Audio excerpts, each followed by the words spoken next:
Hey guys, it's Emily, and today I'm going to be filming a video all about deep questions. I typed this into Tumblr after I watched Lily Harper's video, which I will leave in the down bar. After watching her video, I decided that I would also type in just deep questions into Tumblr, and these are what I came up with. I found about 20 questions, and I just wanted a bit of a chat, so let's go. Okay, the first question is, close your eyes and think of 5 things that make you smile when you think about them. Okay, so the first 5 I thought of was school, my family, my friends, photography, and my YouTube. My friends, because at the moment they are like absolute rocks at the moment. They have been through everything with me and I love them all so much. Like, I have so much love for my friends. My family, because obviously I love them gazillions. They're my family. They'll always be there for me.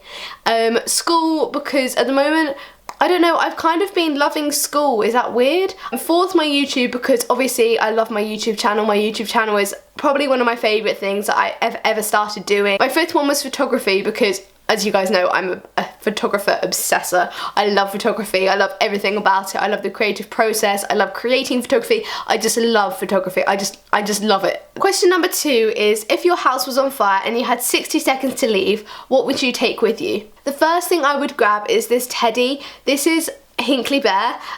Some of you who know me in person will know I've had him for absolutely years. He's been with me through absolutely everything. There are so many tears in this guy and I love him. I still sleep with him today. I don't have any shame. He is my babe in life.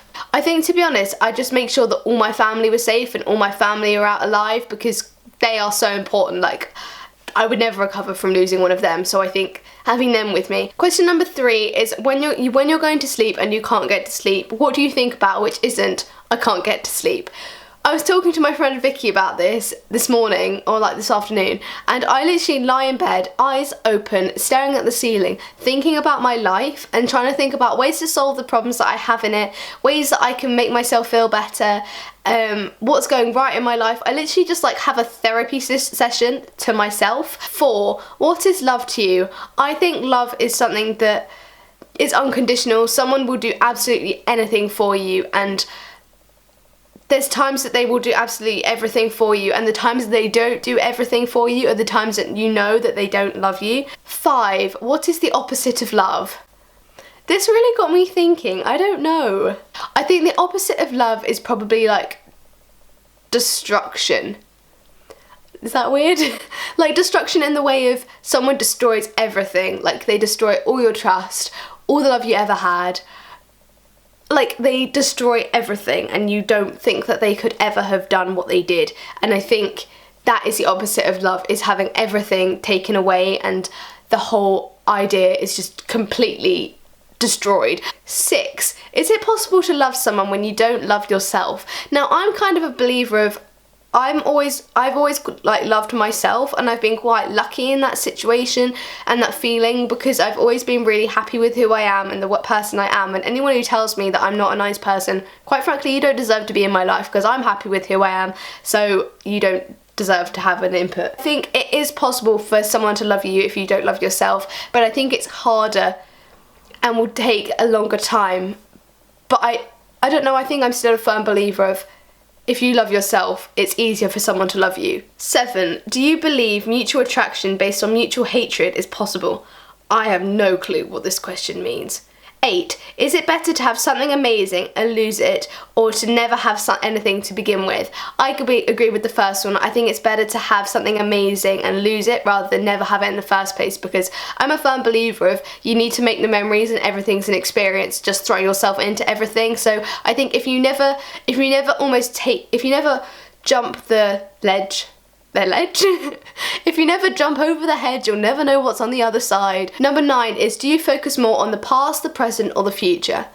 Okay, I'm gonna be honest, I focus more on the past. I don't really like thinking about the future. I'm quite a skeptical person and I get quite scared about the future, so I don't like thinking about it, don't like talking about it, just kind of pretend it doesn't exist. Present, I like to live in the present, but often I don't find it's realistic, and even though it's happening now, I kind of like to ignore the present too because it's just a bit chaotic. I love to reminisce. I love looking back at photos, looking through old text messages. I'm such a reminiscer, and I think that means that I kind of live more in the past. 10. Do you judge people for what they wear or how they express themselves? No, not at all. People can wear what they like, in my opinion. If you come in wearing a green top, yellow trousers and purple shoes, I admire you, because quite frankly that has taken some guts to put that together, and if you love it, then why not? Wear it. When you're very scared or worried, what do you think about to do to help you feel better?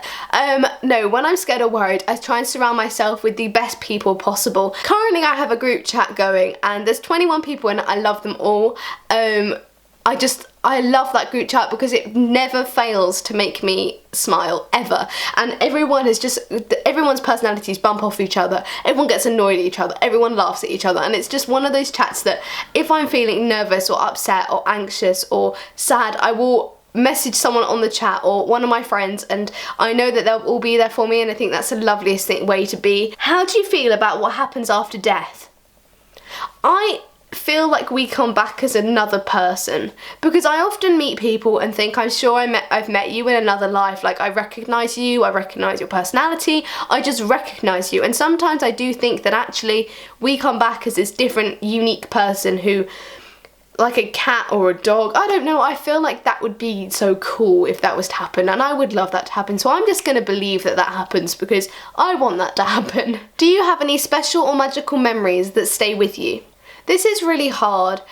There's been a lot of things that have happened in the recent years that I haven't liked and that have gone wrong and have made me really upset. I'm not gonna lie, everyone gets upset. But there have been a lot of amazing things that I've done, but there's so many that I don't think I could possibly tell them all to you in this video. So maybe I'll make a separate video about like some of the good things that have happened. If you'd like that, then let me know in the comments. How would you define yourself without saying your name or giving a physical description of yourself or your obvious personality? Mental. I think that's the only description that I can give you which doesn't fit with any of those, is mental. When do you feel truly at peace? When all my friends and family are happy. When, like, literally there's nothing more I can do to make someone happy is when I feel truly at peace. Do you believe happiness can exist without sadness? No.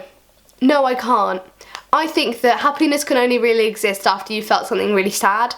Because I think if without the sadness, you can never really be truly happy because you've never moved on from the thing being sad.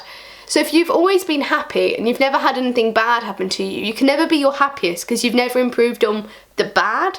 So you can never really be truly happy unless something sad has happened. Do you believe people need breaks from each other, even if they're deeply in love? Part of me wants to say yes, and another part of me wants to say no. I think it depends on the situation as to what the break is. If you're deeply in love with someone, I don't think you'd want to break with them unless there was something wrong, which would maybe mean you were no longer deeply in love with them. So I think it depends on the situation. What do you find most beautiful in other people? Individuality. I love people who are free spirits, who are individual, who aren't scared to step away from the crowd. That is what I love about people, is that they are all individual, they're all different people, and not every person in this world is the same. You can try and be the same as someone else, but it won't work because everyone is different. We are all here for a different reason, and you'll find your reason some way as to why you're here, but you will. And trust me, you'll find that. Like, you genuinely will. And I think I find the most beautiful the fact that everyone is just so unique, and you'll meet two different people, like you might meet like 5 people in one day, but every single person will be different.